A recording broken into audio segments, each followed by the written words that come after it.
ಆ, ನಮಗೆ ಅಹಿಂದ ಮತ್ತು ದಲಿತ ಸಂಘಟನೆಗಳ ಒಕ್ಕೂಟ ಹಾಗೂ ಡಾಕ್ಟರ್ ಅಂಬೇಡ್ಕರ್ ವಿಚಾರವಾದಿಗಳ ಬಳಗ ವಿಜಯಪುರ ಇವರ ನೇತೃತ್ವದಲ್ಲಿ ದಿನಾಂಕ 28/12/2024ರಂದು ವಿಜಯಪುರದಲ್ಲಿ ಬೃಹತ್ ಪ್ರತಿಭಟನಾ ಮೆರವಣಿಗೆಯನ್ನು ಹಮ್ಮಿಕೊಂಡಿದ್ದರು.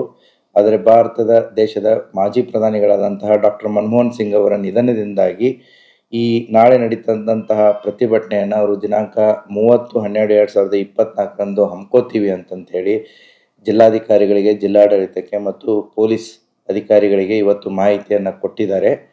ತದನಂತರ ಇದರಲ್ಲಿ ಇರುವಂತಹ ಕೆಲವು ಸಂಘಟನೆಗಳು ಅವರು ಮುಂಚೆನೇ ಪಾರ್ಟ್ ಆಫ್ ದ ಡೆಲಿಗೇಷನ್ ಇರಲಿಲ್ಲ, ಆದರೆ ಇವಾಗ ಬಂದು ಇಲ್ಲ ಸರ್ ನಾವು ನಾಳೆನೇ ಮಾಡ್ತೀವಿ ಅಂತ ಹೇಳಿದರು.